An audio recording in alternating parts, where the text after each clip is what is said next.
Hello friends, welcome to PSC nuts. मैं हूं आपके साथ प्रियंका कुमारी। बीपीएससी का दिल देखो सीरीज में इंडियन पॉलिटी एंड कॉन्स्टिट्यूशन का यह सेकेंड क्लास है, जिसमें हम 67th री एग्ज़ाम के क्वेश्चंस को और उनके पीछे रिलेटेड कंसेप्ट्स को डिस्कस करेंगे और साथ ही आपको हर स्लाइड, हर क्वेश्चन से रिलेटेड टास्क भी देंगे। क्वेश्चंस दोनों हिंदी और इंग्लिश में होंगे और बाकायदे हम पूरी डिटेल में क्वेश्चंस को डिस्कस करेंगे। तो चलिए क्लास को स्टार्ट करते हैं। सो माय डियर फ्रेंड्स, जो पहला सवाल बीपीएससी ने आपसे पूछा 67th री एग्ज़ाम में कि the Indian president is eligible for री election for how many times, Bharat का राष्ट्रपति कितनी बार पुनः चुनाव के लिए पात्र होता है? एक बार, दो बार, तीन बार, एनी नंबर ऑफ टाइम्स या फिर नोटा एंड मोटा। माय डियर फ्रेंड्स, आगे पढ़ने से पहले बता दूं कि अगर आपने पिछले क्लास को फॉलो किया तो यू मस्ट बी नोइंग कि NOTA and MOTA is none of the above and more than one of the above. तो इस सवाल का सही जवाब है any number of time, D, any number of time. चलिए इसका एक्सप्लेनेशन देखते हैं। माय डियर फ्रेंड्स, अगर कॉन्स्टिट्यूशन की बात करें तो आर्टिकल 57, संविधान का आर्टिकल 57 एलिजिबिलिटी, प्रेसिडेंट के री इलेक्शन की एलिजिबिलिटी की बात करता है और इसमें साफ साफ कॉन्स्टिट्यूशन ने कहा है कि कोई भी पर्सन जो या तो प्रेसिडेंशियल ऑफिस में हो या फिर कभी वो प्रेसिडेंट रहा हो is eligible for re election to that office for any number of time, number of terms. तो कॉन्स्टिट्यूशन में आर्टिकल 57 में एलिजिबिलिटी की बात की गई है और नंबर ऑफ टर्म्स पे कोई रिस्ट्रिक्शन नहीं है। इसलिए हमारा जो सही जवाब है वो क्या था? हमारा सही जवाब है एनी नंबर ऑफ टाइम्स, इनमें से कितनी भी बार। अगर हम यूएसए के कॉन्स्टिट्यूशन को देखें तो वहाँ पे नंबर ऑफ टर्म्स पे फिक्स्ड है, यानी वहाँ पे मैक्सिमम 2 टर्म्स के लिए कोई भी प्रेसिडेंट बन सकता है। तो this is the basis of this question my dear friends. अब अगर कोई भी स्मार्ट कैंडिडेट होगा और उसने पिछला वीडियो डिस्कशन का क्लास का देखा होगा और यहाँ से पहला क्वेश्चन ही प्रेसिडेंट के बारे में पूछा गया है, उसके माइंड में रिकॉल करेगा कि प्रेसिडेंट लास्ट 68th में भी पूछा गया, 67th री में भी पूछा गया और ये क्वेश्चन सिर्फ पेरी फेरी का नहीं है, क्वेश्चन थोड़े डिटेल में पूछ रही है, अंदर डीप क्वेश्चन हैं। तो वो क्या करेगा? वो ये करेगा कि okay, president is important topic, president जो है इंपॉर्टेंट टॉपिक है और प्रेसिडेंट को वो होलिस्टिकली कवर कर लेगा। सो आपका जो टास्क है आज का टास्क नंबर 1 ये है कि आपको प्रेसिडेंट के इलेक्शन से, प्रेसिडेंट से रिलेटेड नॉट ओनली इलेक्शन, सारे प्रोविजन, क्राइटेरियाज क्या है, इलेक्शन कैसे होता है, कौन सा मेथड होता है, डिस्प्यूट्स के क्या होंगे तो किसके पास जाना है, ओथ एंड अफर्मेशन, इसके पावर्स, प्रोविजन, सारी चीज़ें आप प्रेसिडेंट को कवर करेंगे। और जब आप प्रेसिडेंट को पढ़ेंगे तो साथ साथ आप गवर्नर को भी पढ़ेंगे, क्योंकि जो पोजीशन प्रेसिडेंट का सेंटर में है, स्टेट में गवर्नर का है। इस तरह से आप ऑलमोस्ट बराबर एफर्ट में 2 इंपॉर्टेंट टॉपिक्स कवर कर लेंगे। So this is the first task आपके लिए। आपको जो नोटबुक बनाने के लिए बोला गया है आप उसमें नोट कर लीजिए। आज का टास्क है कि आपको प्रेसिडेंट को कंप्रीहेंसिवली तैयार तो करना है, साथ ही साथ उसको गवर्नर से कंपेयर करके पढ़ना है। ओके, ठीक है। चलिए अब नेक्स्ट क्वेश्चन की ओर बढ़ते हैं। My dear friends, next question is कि generally how many sessions are there in the Lok Sabha, Lok Sabha में सामान्यतः कितने सत्र होते हैं? ऑप्शंस है 3, 4, 5, 6, नोटा एंड मोटा। जो सही जवाब है ऑप्शन ए है 3, लेकिन इसके पीछे का जो कंसेप्ट है अभी हम देखेंगे। माय डियर फ्रेंड, जो पार्लियामेंट के सत्र यानी सेशंस ऑफ पार्लियामेंट और उसके नंबर से जो आर्टिकल डील करता है वो है हमारा आर्टिकल 85। तो आर्टिकल 85 सिंपल, देखिए ये आप पढ़ लेंगे। आर्टिकल 85 सिंपल शब्दों में ये कहता है कि प्रेसिडेंट जो है वो टाइम टू टाइम कभी भी at the time and place of his choice कभी भी जो है पार्लियामेंट के सेशन को समन कर सकता है, लेकिन कंडीशन यही है कि 2 सेशंस के बीच का इंटरवल 6 महीने से ज़्यादा नहीं होना चाहिए, but 6 months shall not intervene between the last sitting in one session and date appointed for the first sitting in the next session। 2 sessions के बीच का जो गैप है, last sitting of the first session and first sitting of the next session, इसके बीच का जो gap है ये 6 महीने से ज़्यादा नहीं होना चाहिए। तो कॉन्स्टिट्यूशन ने सिर्फ यही बोला है आर्टिकल 85 के अंदर, उसने कोई नंबर ऑफ टर्म्स नहीं, अगर आपसे पूछा है कि नंबर ऑफ टर्म्स फिक्स किया है कि कितने टाइम पार्लियामेंट को मिलना है, नहीं, बिल्कुल नहीं। कॉन्स्टिट्यूशन ने सिर्फ कहा है कि 2 सेशंस के बीच का डिफरेंस जो है वो 6 महीने से ज़्यादा नहीं होना चाहिए, ठीक है। तो ये कॉन्स्टिट्यूशन की बात हो गई आर्टिकल 85 में। अब एक कन्वेंशन है, कन्वेंशन मतलब जो हमने सहूलियत के हिसाब से कुछ उसूल बनाए हुए हैं। कन्वेंशन ये है कि जनरली पार्लियामेंट के 3 सेशंस होते हैं, 3 सत्र होते हैं। कौन कौन से? Budget session, monsoon session and winter session. तो जनरली 3 सेशंस होते हैं, इसीलिए आपसे जनरली सवाल पूछा गया है। जो कीवर्ड है जनरली यानी आम तौर पे है, क्योंकि ऐसा कॉन्स्टिट्यूशन ने कोई फिक्स नहीं किया है कि 3 सेशंस होने ही चाहिए। कॉन्स्टिट्यूशन, संविधान ने आर्टिकल 85 के अंदर सिर्फ एक बात बोली है कि 2 सेशंस के बीच का गैप मैक्सिमम 6 मंथ्स होने चाहिए, 6 महीने से ज़्यादा गैप नहीं होना चाहिए। सो माय डियर फ्रेंड्स, ये तो हमने क्वेश्चन के पीछे का लॉजिक देखा, कंसेप्ट देखा। आपके लिए टास्क ये है कि आप देखिए जो क्वेश्चन बीपीएससी है वो बड़ा डीप में जा करके मतलब कंसेप्ट्स पूछ रही है। आपका काम है कि पार्लियामेंट के प्रोसीडिंग से रिलेटेड जो भी कंसेप्ट्स हो, चाहे समनिंग क्या होता है, प्रोरोगेशन क्या होता है, एडजर्नमेंट क्या होता है, डिसोल्यूशन, आपको प्रोरोगेशन और डिसोल्यूशन के बीच का मतलब पता होना चाहिए। एडजर्नमेंट क्या होता है, एडजर्नमेंट साइनडाई क्या होता है, ये सारी चीज़ें पता होना चाहिए। जो बेसिक पार्लियामेंट्री प्रोसीडिंग्स है, जैसे कि question hour, 0 hour, different motions हैं, ये सारी चीज़ें आपको तैयार करनी है। तो आपका ये टास्क रहा इस क्वेश्चन से कि आपको पार्लियामेंट की ये सारी चीज़ें, पार्लियामेंट का अगर आप लास्ट 68th का आप क्वेश्चन याद रख, अगर 68th के क्लास आपने किया हो तो आपको याद होगा कि वहाँ पे राज्यसभा के कंपोजिशन के बारे में पूछा गया था कि राज्यसभा के कंपोजिशन और इलेक्शन, मेंबर्स के इलेक्शन के बारे में पूछा गया था। यहाँ पे पार्लियामेंट के सेशन एंड इन सारी चीज़ों के बारे में पूछा गया। तो बाकायदे आप पार्लियामेंट, लोकसभा, राज्यसभा का कंपोजिशन, इलेक्शन, ये सारी चीज़ें और sessions, proceedings, procedures, instrument, motions, ये सारी चीज़ें आप तैयार करेंगे। So this is the task from this slide. Okay, चलिए नेक्स्ट क्वेश्चन पे चलते हैं। नेक्स्ट क्वेश्चन इज कि who was the chairman of the first law commission in independent India? स्वतंत्र भारत के प्रथम विधि आयोग के अध्यक्ष कौन थे? ऑप्शंस हैं justice J L. Kapoor, justice V K. Sundaram, न्यायमूर्ति टी.वी. वेंकट रमन या फिर मिस्टर M.C. सेतलवाद, नोटा और MOTA. So my dear friends, the correct answer is mister M.C.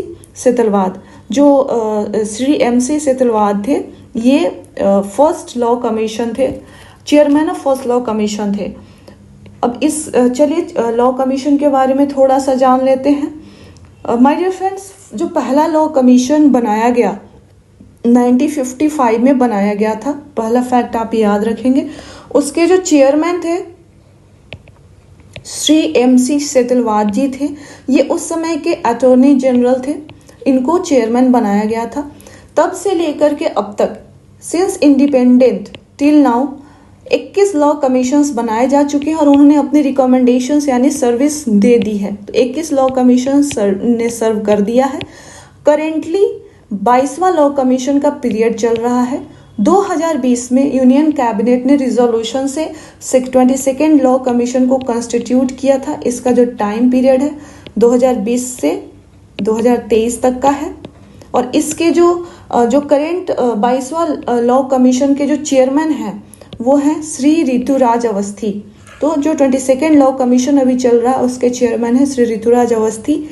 अगर हम कुछ और बातें करें लॉ कमीशन के बारे में, तो लॉ कमीशन जो है एक एग्जीक्यूटिव बॉडी होता है। एग्जीक्यूटिव बॉडी माने क्या कि ये यूनियन कैबिनेट के रिजोल्यूशन से बनता है। इसके पीछे ना ही तो कोई संविधान का बैकअप और ना ही कोई स्टैट्यूटरी प्रोविजन है, यानी संविधान में इसका कोई उल्लेख नहीं किया गया है और ना ही पार्लियामेंट ने कानून बना के इसको कोई वैधानिक दर्जा दिया है। ये यूनियन कैबिनेट के रिजोल्यूशन से कंस्टिट्यूट किया जाता है। टर्म इसका 3 साल का होता है, 3 साल के टर्म के लिए काम करता है। और फंक्शंस इसके क्या है, 3 आर्ट्स है इसके फंक्शंस के। कौन कौन से? To review, reform and recreate. To review किसका करता है? जो एग्जिस्टिंग लॉज हैं उनको रिव्यू करता है कि कहीं उनमें कोई फ्लॉज तो नहीं है, उनकी यूटिलिटी कितनी है, और अगर फ्लॉज आ गई तो फिर क्या बताएगा कि भाई आप रिफॉर्म कीजिए, तो रिफॉर्म की बात करता है। And at the same time उसको लगे कि नहीं जो नेसेसिटी है करंट उसके हिसाब से एग्जिस्टिंग लॉ एडिक्वेट नहीं है, तो वो बोलेगा कि रिक्रिएट कीजिए, मतलब एक नया लेजिस्लेशन बनाइए। सो ये आपका पूरा हो गया लॉ कमीशन ऑफ इंडिया के बारे में। आप चाहें तो थोड़ा और पढ़ सकते हैं, but I think this is enough information. So my dear friends, next move to the next question. अगला सवाल है, if one nation one election is to be realised in India, which article of the Indian constitution will require an amendment? Hindi में देखें, हिंदी में है, भारत में यदि एक राज्य एक चुनाव लागू किया जाता है तो भारतीय संविधान के किस अनुच्छेद में संशोधन की आवश्यकता होगी? अगर हम ऑप्शंस की बात करें तो ऑप्शंस हैं हमारे पास article 83, article 172, article 356, article 246। My dear friends, इसका करेक्ट आंसर मोटा है, नॉट नोटा, मोटा है, more than one of the above, but it does not mean all of the above. हम देखेंगे कि गिवन आर्टिकल्स में से कौन से आर्टिकल्स के अमेंडमेंट की आवश्यकता है। अभी चलिए नेक्स्ट स्लाइड पे चलते हैं और देखेंगे। माय डियर फ्रेंड्स, जो पहले 2 आर्टिकल्स हैं, आर्टिकल 83 एंड 172। आर्टिकल 83 एंड 172 आप पढ़ लीजिएगा, इसको सादे शब्दों में समझाऊं तो आर्टिकल 83 एंड 172 कहता है कि दोनों लोकसभा और विधानसभा, सेंटर पे लोकसभा और विधानसभा का एक 5 ईयर टर्म की गारंटी होगी, अनलेस कि उनको डिसॉल्व ना कर दिया जाए। ठीक है, तो 83 सेंटर के लिए है कि बोलता है 83 क्या कहता है कि लोकसभा के 5 साल के टर्म की गारंटी है। 172 स्टेट पे बोलता है कि विधानसभा के 5 ईयर टर्म की गारंटी है, अनलेस उनको डिसॉल्व ना कर दिया जाए। तो माय डियर फ्रेंड्स, जब ये 2 आर्टिकल्स टर्म की बात करते हैं और गारंटी देते हैं 5 ईयर्स की, तो अगर वन नेशन वन इलेक्शन कराना होगा तो लोकसभा और विधानसभा के चुनावों की सिंक्रोनाइज कराना होगा, मतलब एक टाइम पे हो। तो इन दोनों आर्टिकल्स को क्या करना होगा, अमेंड करना होगा। Article 83 and article 172 should be amended ताकि सिंक्रोनिसिटी हो पाए। तो ऑप्शन अगर हम पीछे की स्लाइड में जाएं, यानी आर्टिकल 83 सही है, आर्टिकल 172 सही है। अब आर्टिकल 356 के बारे में देखते हैं। माय डियर फ्रेंड्स, आर्टिकल 356 जो है वो बोलचाल की भाषा में प्रेसिडेंट्स रूल बोलते हैं इसको, अदरवाइज इसको बोला जाता है failure of constitutional machinery. My dear friends, article 356 में प्रोविज़न है कि अगर प्रेसिडेंट्स रूल इम्पोज होता है तो जो एग्जीक्यूटिव है वो सस्पेंड होगा, एंड जो हमारा लेजिस्लेचर यानी विधानसभा है वो क्या होता है, डिसॉल्व होता है इन ए सर्टेन कंडीशन। इसके पीछे कंडीशन है। ठीक है, तो जब यहाँ पे डिसॉल्व, देखिए अगर जो हमारे लेजिस्लेटिव असेंबली यानी विधानसभा है, अगर ये डिसॉल्व होता है तो सेंटर में क्या होना चाहिए, वन नेशन वन इलेक्शन कराना है। तो अगर विधानसभा डिसॉल्व होता है तो हमें यहाँ पे तो इलेक्शन कराना होगा, लेकिन सेंटर में फिर क्या होगा, वहाँ पे भी लोकसभा को डिसॉल्व कराना होगा, और साथ ही साथ बाकी राज्य हैं बाकी राज्यों के भी जो विधानसभाएं हैं उनको डिसॉल्व कराना होगा। यानी आर्टिकल 356 के अंदर है इम्प्लीकेशन कि वन नेशन वन इलेक्शन कराना हुआ, तो हमें आर्टिकल 356 को अमेंड करना होगा। सो अगर हम पीछे के स्लाइड्स में देखें तो हमारा जो आर्टिकल 356 है इसको भी अमेंड करना होगा, 83, 172 एंड 356। अब चलिए आर्टिकल 246 को देख लेते हैं।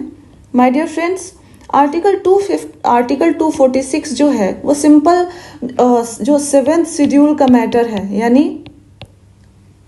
डिवीजन ऑफ पावर की जो बात की गई है कि पार्लियामेंट और स्टेट लेजिस्लेचर कौन कौन से मसलों पे कानून बना सकते हैं, उसकी बात की गई है। आर्टिकल 246 में कहीं भी election, Lok Sabha and state legislative assembly के टर्म्स की बात नहीं की गई है। तो आर्टिकल 246 का एज सच कोई इम्प्लीकेशन नहीं है। तो अगर हम चलें और देखें कि कौन कौन से प्रोविजंस हैं,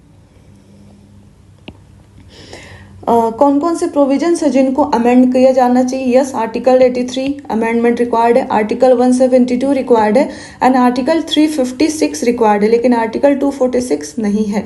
सो आंसर हमारा जो करेक्ट आंसर होगा वो ए, बी एंड सी होगा। सो द करेक्ट आंसर इज मोटा। ठीक है, मोर देन एबव यानी उपरोक्त में से एक से अधिक, but not all of the above. ठीक है।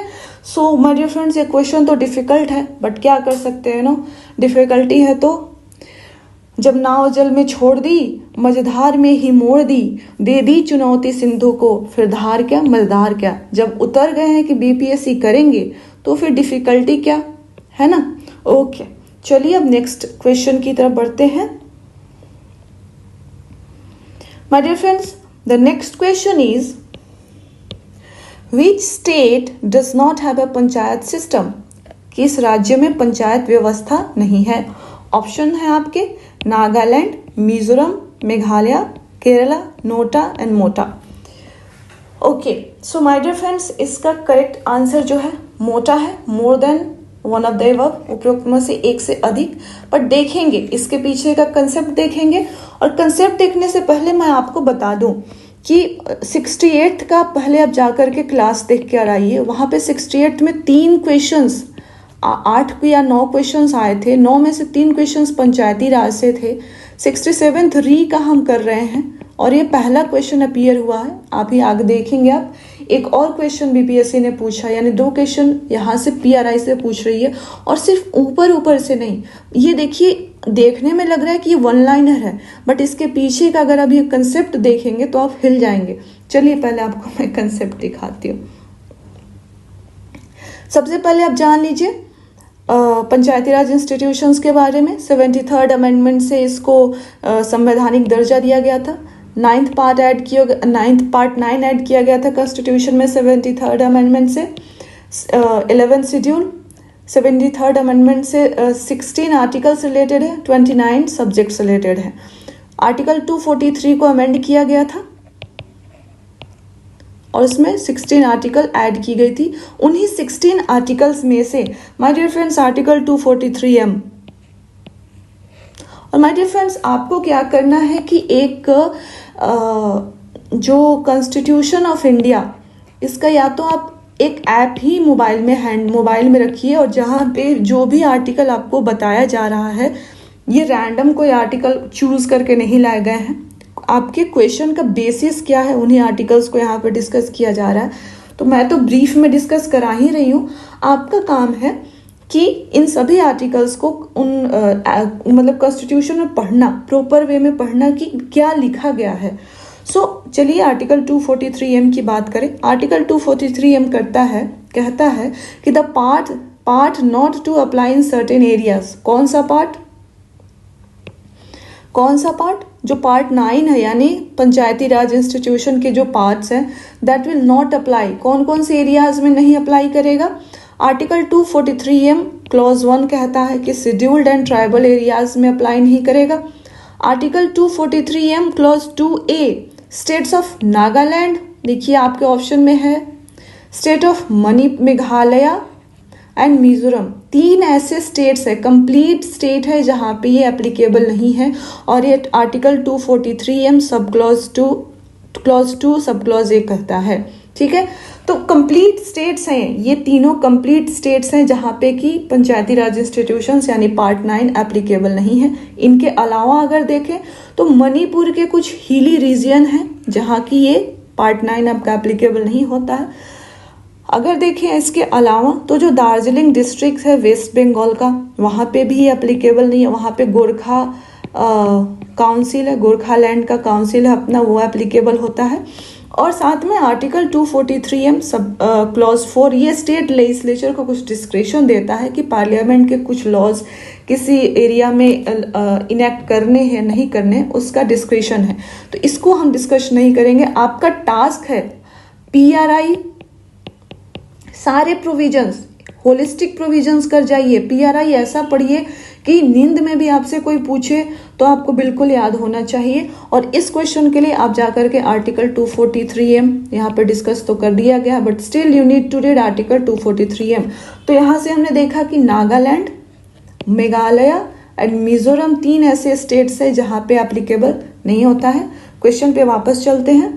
क्वेश्चन था कि किन राज्यों में पंचायत व्यवस्था नहीं है, और 243M ने क्या कहा, नागालैंड, यस, मिजोरम एंड मेघालय। सो ये 3 आंसर आपके, ये 3 स्टेट ऐसे हैं जहां पे पंचायती राज व्यवस्था एप्लीकेबल नहीं है। केरला में है of course. So answer is more than one of the above but not all of the above. ठीक है, सो ये क्लैरिटी आपको होना बहुत जरूरी है और इसी क्लैरिटी के साथ हम काम कर रहे हैं। ओके, चलिए नेक्स्ट क्वेश्चन पे चलते हैं।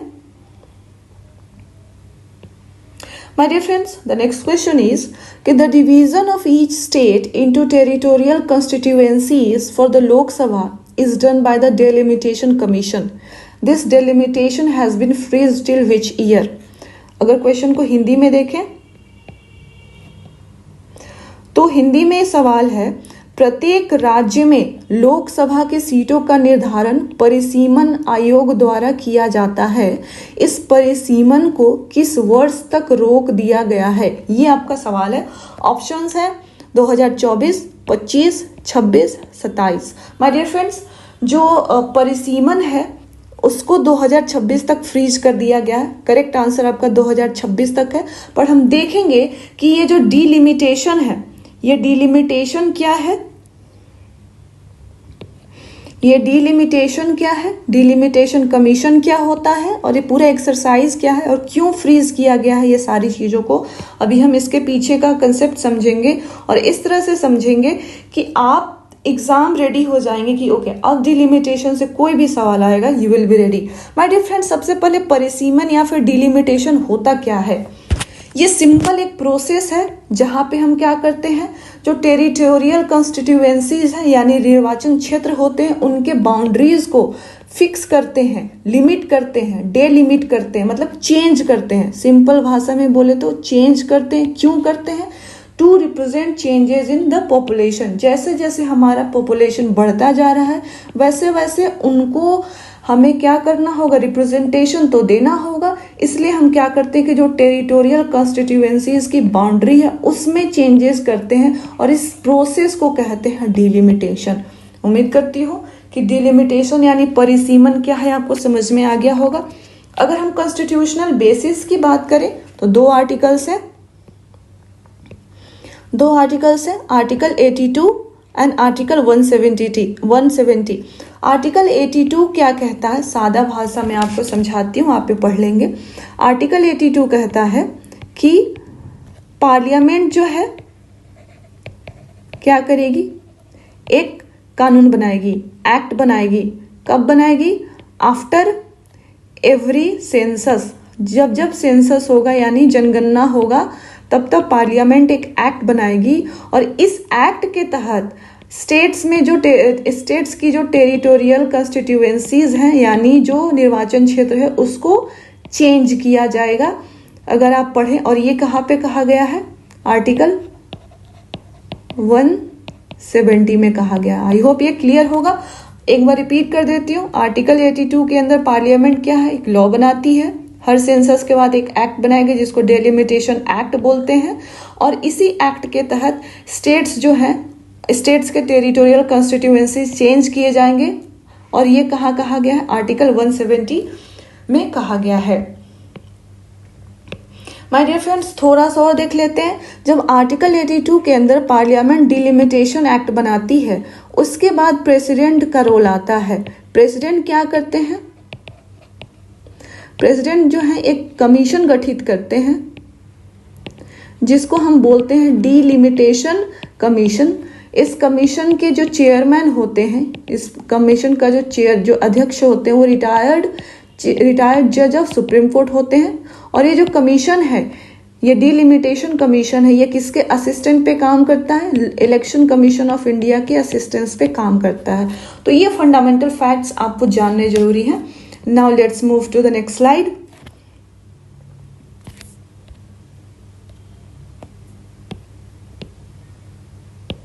ओके, बिल्कुल हमने अभी देखा कि डिलिमिटेशन का चेयरमैन जो होता है सुप्रीम कोर्ट का जज होता है।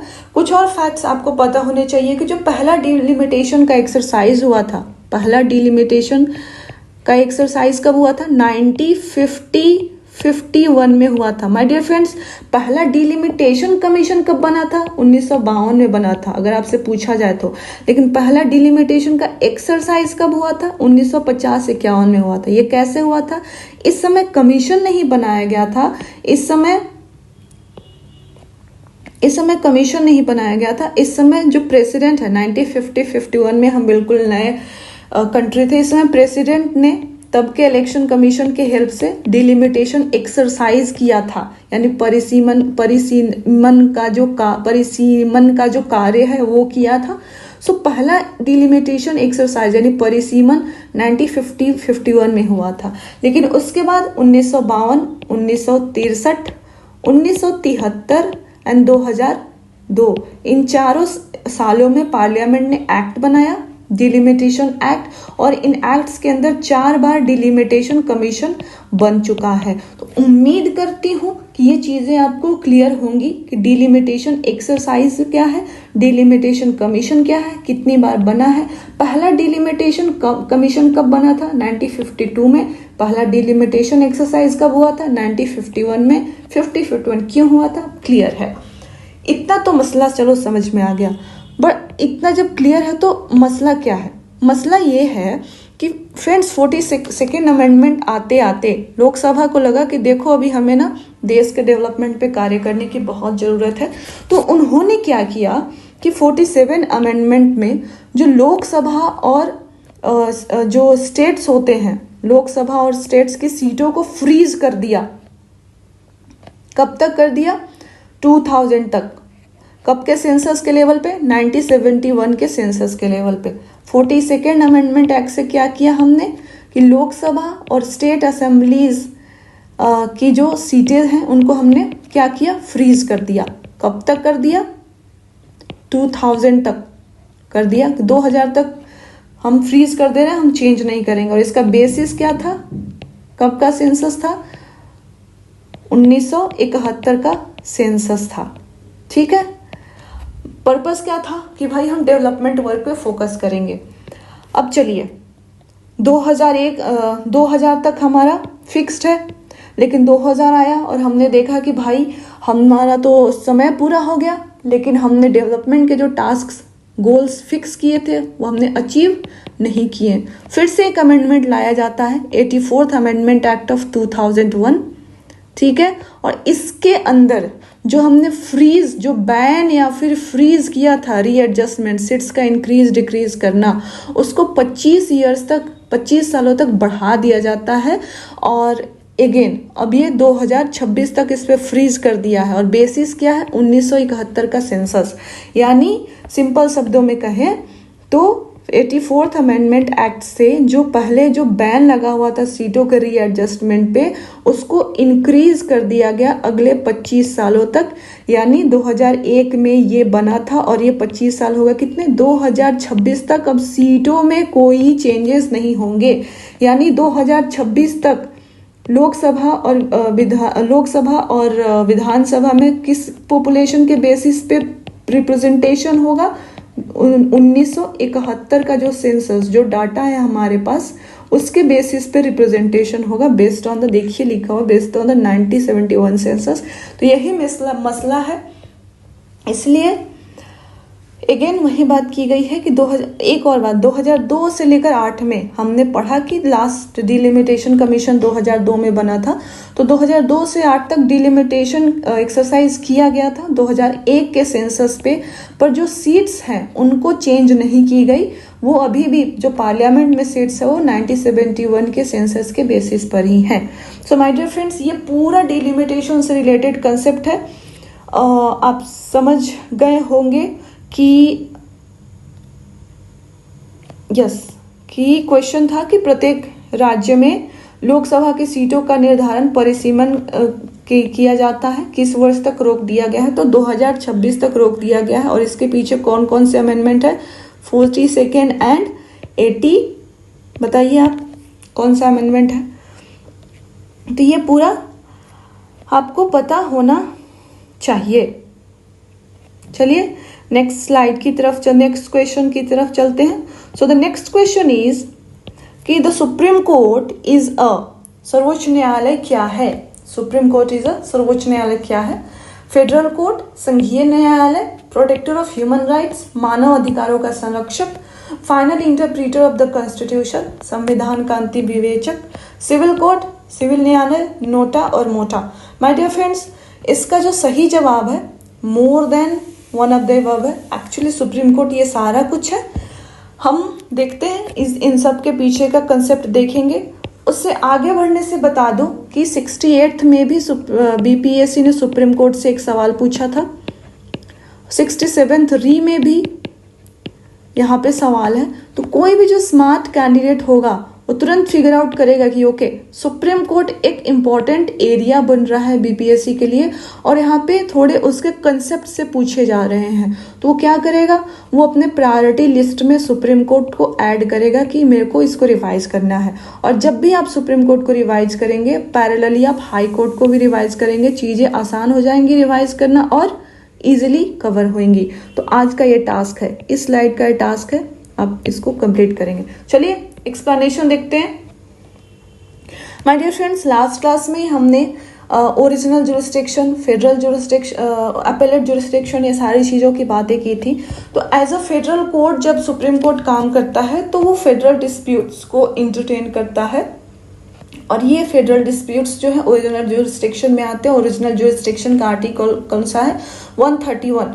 ओरिजिनल जुरिस्डिक्शन मतलब क्या कि in first instance not by way of appeal, मतलब आप सीधा उठ के सुप्रीम कोर्ट के पास चले जा रहे हैं। किन मामलों में, फेडरल डिस्प्यूट्स, यानी संघ और राज्य के बीच में जो मसले होते हैं उन केस में। तो yes, supreme court is a federal court क्योंकि एज अ फेडरल कोर्ट वो फेडरल डिस्प्यूट ओरिजिनल जुरिस्डिक्शन में इंटरटेन करता है। कौन से आर्टिकल के अंदर, आर्टिकल 131 के अंदर। तो जो सेकेंड ऑप्शन था कि प्रोटेक्टर ऑफ ह्यूमन राइट्स। तो yes my dear friends, article 32 का अगर हम रेफरेंस ना भी लें तो जो भी अभी रिसेंट इस फॉर एग्जांपल अगर मणिपुर का इंसिडेंट देखें, सुप्रीम कोर्ट ने सुओ मोटो कॉग्निजेंस लिया कि वहाँ पे भाई ह्यूमन राइट्स का वायलेशन हो रहा है। आर्टिकल 32 के अंदर भी हमारे पास राइट ऑफ कॉन्स्टिट्यूशनल रिमेडीज है जिसके अंदर हम सुप्रीम कोर्ट के पास जा सकते हैं अगर हमारे राइट्स वायलेट होते हैं तो, और सुप्रीम कोर्ट हमें डिनाई नहीं कर सकता, उसको इंटरटेन करना ही पड़ेगा because it is our fundamental right. तो यस, सुप्रीम कोर्ट जो है फेडरल कोर्ट तो है ही, साथ साथ वो एक प्रोटेक्टर ऑफ फंडामेंटल राइट भी है। जो थर्ड ऑप्शन था, क्या था हमारा थर्ड ऑप्शन कि interpreter of the constitution. Yes my dear friends, अगर सुप्रीम कोर्ट की बात करें तो supreme court as a constitution court भी है। कॉन्स्टिट्यूशन कोर्ट माने क्या कि जो भी मसले होते हैं कॉन्स्टिट्यूशन के, जो भी प्रोविजंस हैं उनमें कोई भी अगर इंटरप्रिटेशन में, उसकी विवेचना में कोई भी डिस्प्यूट अराइज हो रहा है तो सुप्रीम कोर्ट का जो इंटरप्रिटेशन, सुप्रीम कोर्ट का जो फाइनल विवेचना होगा वो मान्य होगा, उस पर कोई डिस्प्यूट अराइज नहीं होगा। तो supreme court as a constitution court जो है वो इंटरप्रीटर ऑफ द कॉन्स्टिट्यूशन भी है। सिविल कोर्ट, बिल्कुल supreme court as a civil court भी काम करता है। जो भी besides constitutional issue, supreme court जो सिविल इश्यूज है, मैरिज, डिवोर्स, पैसे के सारे मसले, ये सारी चीज़ें इंटरटेन करता है। तो ये सारी चीज़ें supreme court is everything. Supreme court federal court भी है, प्रोटेक्टर ऑफ ह्यूमन राइट्स भी है, final interpreter of the constitution and civil court भी है। So the correct answer is MOTA. तो my dear friends, yes exam की difficulty तो बढ़ गई है, बट अगेन आसानी से तो कुछ नहीं मिलता, but yes we have time, और हम बिल्कुल इसी तरह से करके जाएंगे। सो आपका टास्क क्या है? टास्क है कि बिल्कुल आप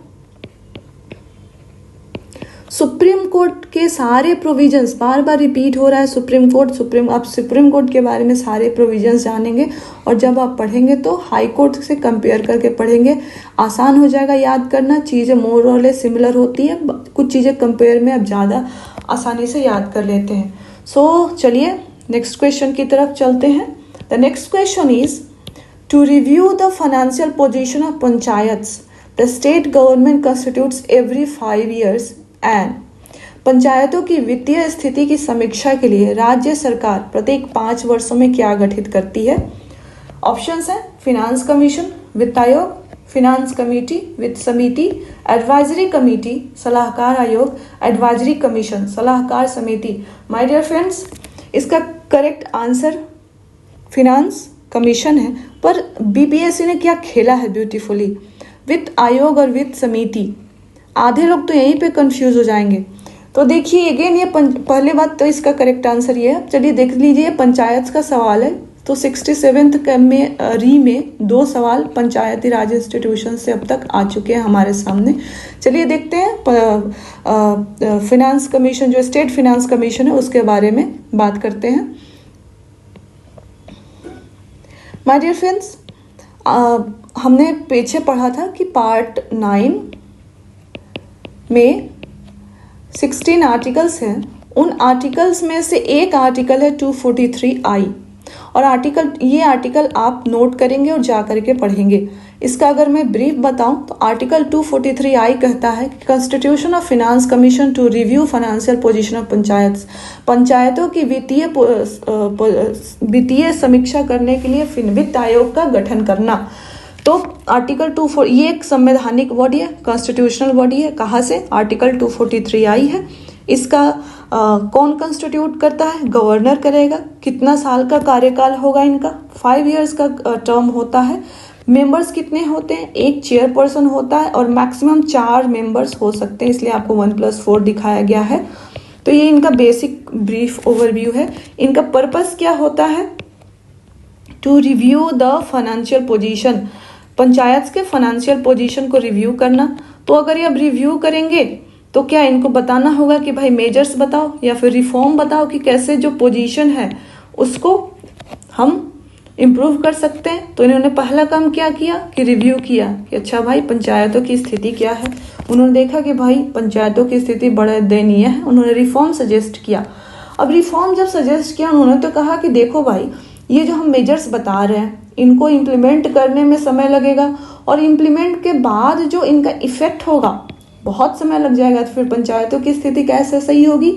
तो इन्होंने कहा कि एक काम करो कि इनका फंड एलोकेशन करो टाइम बीइंग के लिए। ये तो रिफॉर्म्स आप लोगे ही, बट टाइम बीइंग के लिए आप क्या करोगे? फंड एलोकेट करोगे। कहाँ से बताइए? कंसोलिडेटेड फंड ऑफ स्टेट से। ठीक है, तो ये बेसिकली अब ये किस प्रिंसिपल पे फंड एलोकेट होगा, रिफॉर्म्स क्या क्या होंगे, रिव्यू करना, ये सारी चीज़ें जो मेन फंक्शन है, मेन पर्पस है स्टेट फिनांस कमीशन का, यही होता है। अब इस आपका टास्क है, देखिए मैं बार बार इम्फोसाइज कर रही हूँ कि पंचायती राज इंस्टीट्यूशन बहुत इंपॉर्टेंट है। पंचायती राज इंस्टीट्यूशन को ऐसा पढ़ जाइए कि आंख बंद करके आप हर चीज़ बता सके। जो आर्टिकल्स आपको यहाँ पे पढ़ाए जा रहे हैं वो इम्पॉर्टेंट है। हम अपने मन से आर्टिकल नहीं चुन के ला रहे हैं, हमें सॉल्यूशन बनाने सारी इन सब चीज़ों में बड़ी एफर्ट लगानी पड़ती है। बट आपके पास एक क्लियर पिक्चर आना चाहिए कि एग्ज़ाम किस डायरेक्शन में जा रहा है। तो आर्टिकल 2 जो भी आर्टिकल्स आपको बताए जा रहे हैं वो आपके इंपॉर्टेंट आर्टिकल्स बीपीएससी ने खुद उठाकर पूछे हैं। तो आप बिल्कुल आर्टिकल 243I को करेंगे। इससे पहले जो हमने आर्टिकल देखा था वो करेंगे। पंचायती राज इंस्टीट्यूशन को बहुत खूबसूरती से, बहुत प्यार से आप तैयार करेंगे। साथ ही साथ अब स्टेट फिनेंस कमीशन, बहुत सारी बातें हमने जान ली, राइट। लेकिन अगर कुछ बच गया होगा तो स्टेट फिनेंस कमीशन को पूरे अच्छे से एकदम प्यार से आप इसको तैयार कर लेंगे। और एट द सेम टाइम जब आप आर्टिकल 243I तैयार कर रहे होंगे तो आप पढ़िएगा कि आर्टिकल 243Y क्या है, और कमेंट में जरूर बताइएगा कि आर्टिकल 243Y क्या है। And at the same time जब आप स्टेट फिनेंस कमीशन तैयार कर ही रहे हैं तो आर्टिकल 280 के अंदर जो सेंट्रल फिनेंस कमीशन बनाया जाता है उसको पढ़ लेंगे। सेंट्रल फिनेंस कमीशन कौन बनाता है, इसका कंपोजिशन, मेंबर्स, प्रेसिडेंट का क्या रोल है, टर्म क्या होता है, पर्पस क्या है, करेंट फिनेंस कमीशन के चेयरपर्सन कौन है, इतना आप कर लेंगे। आप फिनेंस कमीशन और पंचायती राज इंस्टीट्यूशन के लिए बिल्कुल अश्योर्ड हो जाएंगे कि कोई भी सवाल आएगा, you will be ready. So my dear friends, 67th re exam में इतने ही सवाल आपके आए थे। कुल 8 या 9 सवाल रहे होंगे। तो ये एक्सरसाइज अगर आप डेली बेसिस पे करते हैं तो यकीन मानिए ये आपका बिल्कुल जो रिवीजन का तरीका होता है यही होता है। PYQ रिवीजन का तरीका क्या हुआ, PYQ देखा, इम्पोर्टेंट एरियाज आइडेंटिफाई किया, उसमें से भी सब एरिया पे उसको नैरो डाउन किया, फिर से स्टैंडर्ड बुक पे गए, स्टैंडर्ड बुक पढ़ा, टेस्ट दिया एंड फिर से PYQ पे गए। ये एक लूप है, PYQ, analysis, standard book, test. आप चाहें तो ये जो टेस्ट वाला सेक्शन है इसको आप मिनिमाइज कर सकते हैं, इसको आप बिल्कुल मतलब रेशनलाइज कर सकते हैं कि ठीक है मैं आप अपने कंफर्ट के हिसाब से टेस्ट के नंबर्स को डिसाइड कर सकते हैं। बट जो PYQ है ये कंप्रोमाइज़ नहीं होना चाहिए। और PSC नर्ड्स का यही हमारा प्रयास है कि हम इस चीज़ पे एम्फसाइज करें। जिस दिन PSC नर्स बना था पहला वीडियो भी हमने PYQ से ही स्टार्ट किया था। सो उम्मीद करती हूँ कि आपको क्लैरिटी मिल रही होगी। और नेक्स्ट क्लास में हम 67th जो कैंसिल हुआ था उसके क्वेश्चंस लेके आएंगे। और यकीन मानिए सारे सब्जेक्ट्स के हम बाकायदे ऐसे ही करेंगे। और जल्दी ही हम बिहार स्पेशल का 3rd क्लास लेके आएंगे। तब तक थैंक यू सो मच।